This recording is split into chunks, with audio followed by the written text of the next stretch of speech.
প্রয়োজন নাই ভবনের, প্রয়োজন নাই মাদ্রাসার স্থাবর কোনো সম্পত্তির।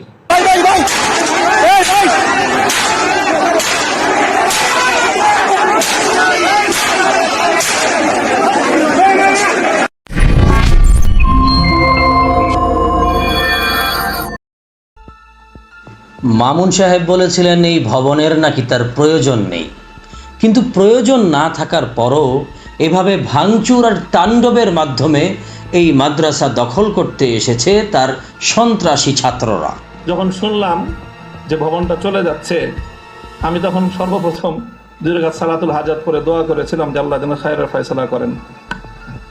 আর এরপরে এখন আমার অনুভূতিটা হলো যে এরকম ভবন না থাকাই ভালো। প্রয়োজন নাই ভবনের, প্রয়োজন নাই মাদ্রাসার স্থাবর কোনো সম্পত্তি। দেখেন কিভাবে সকল কাঁধে সিসি ক্যামেরাগুলো কিভাবে ভাঙতেছে। দেখুন, ছাত্রলীগের সন্ত্রাসীদের মতো তাণ্ডব চালাচ্ছে মামুনুল হক সাহেবের ছাত্র সন্ত্রাসীরা।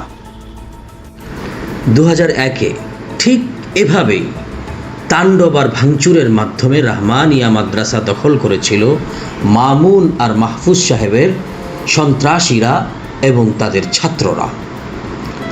2021-এ দীর্ঘদিন অবৈধ দখলের পর আদালতের রায়ে তারা উচ্ছেদ হয়, কিন্তু 2024-এ এসে আবারও কোনো আইনের তোয়াক্কা না করে শুধু তাণ্ডব আর পেশি শক্তি প্রয়োগ করে আবারও তারা দখল করে নিল রহমানিয়া মাদ্রাসা। আপনারা দেখতে পাচ্ছেন এই মুহূর্তে আমাদের লাইভের সামনে দাঁড়িয়ে আছেন জামিয়ার প্রধান মাওলানা মাহফুজুল হক সাহেব।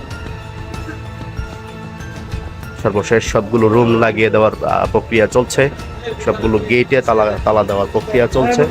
হয়তো কিছুক্ষণের মধ্যেই প্রধান গেটে তালা দেওয়া হবে।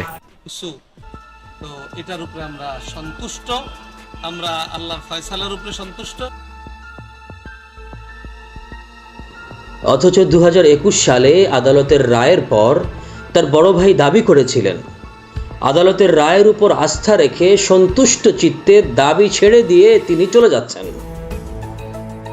সোশ্যাল মিডিয়ায় প্রচার করা হচ্ছে মাহফুজ সাহেবরা নাকি দখলের বিষয়ে কিছুই জানতেন না, অথচ 5ই আগস্ট 2024-এর রাতেই মামুনুল হক সাহেব তার দখলকৃত রহমানিয়া মাদ্রাসায় এসে তাদের দখলকে উদযাপন। মামুনুল হক সাহেব এই মুহূর্তে জামিয়া রহমানে ঢুকতেছে।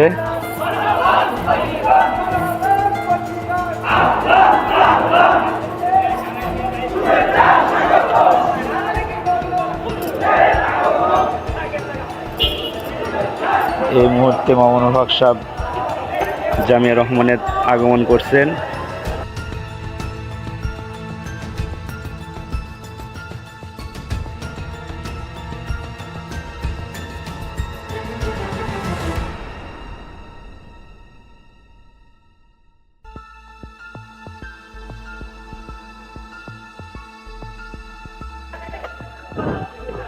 আনন্দময় একটা মুহূর্ত। মামুন সাহেব বঙ্গভবন থেকে সোজা মাদ্রাসায় চলে আসছেন। বঙ্গভবনে রাষ্ট্রপতির সাথে বৈঠক ছিল। বৈঠক শেষে মামুনুল হক সাহেব তার কাঙ্ক্ষিত সেই মাদ্রাসা জামিয়া রহমানিয়া আরাবিয়াতে সে এখন অবস্থান করছেন। ঘৃণার চাষ যেন বন্ধ হয়, জুব্বার টুপি পরা অথচ সন্ত্রাসীদের গডফাদার, এরা যেন শিক্ষাঙ্গনের পরিবেশকে নষ্ট করতে না পারে। এই অবৈধ দখলদারিত্ব প্রশাসনিক হস্তক্ষেপে বন্ধ করা হোক। সোশ্যাল মিডিয়াতেও এ নিয়ে বইছে সমালোচনার ঝড়।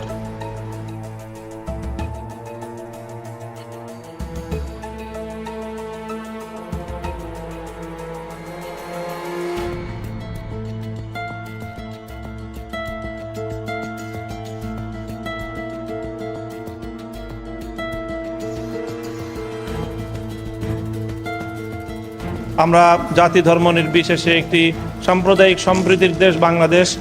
এদেশে কোনো ধর্মাবলম্বী অন্য ধর্মাবলম্বীদের উপর কোনো ধরনের অযাচিত আক্রমণ করবে না, হামলা করবে না। কাজে এই অরাজকতার সুযোগ নিয়ে বা এই বিশৃঙ্খলার এবং এই বর্তমান রাজনৈতিক পট পরিবর্তনের সুযোগ নিয়ে কেউ যেন সেই ধরনের কোনো পদক্ষেপ গ্রহণ করতে না পারে, সেই জন্য আমরা বিশেষভাবে সকল দেশবাসীকে আহ্বান জানাচ্ছি। সেদিন সাংবাদিকদের সামনে এই ছিল মামুন সাহেবের কথা, অথচ আমরা অত্যন্ত আশ্চর্যের সাথে লক্ষ্য করলাম যে উনি নিজেই রাজনৈতিক পট পরিবর্তনের সুযোগ নিয়ে একেবারে সূচনা লগ্নেই আবারও একটি ওয়াকফকৃত মাদ্রাসা অবৈধভাবে দখল করে ফেললেন। প্রয়োজন নাই ভবনের, প্রয়োজন নাই মাদ্রাসার স্থাবর কোনো সম্পত্তি। ক্যাম্পাস থেকে ছাত্র রাজনীতি বন্ধ করার পাশাপাশি এই সকল মাদ্রাসা থেকেও এই ধরনের নোংরা রাজনীতি নিষিদ্ধের দাবি জানাচ্ছি।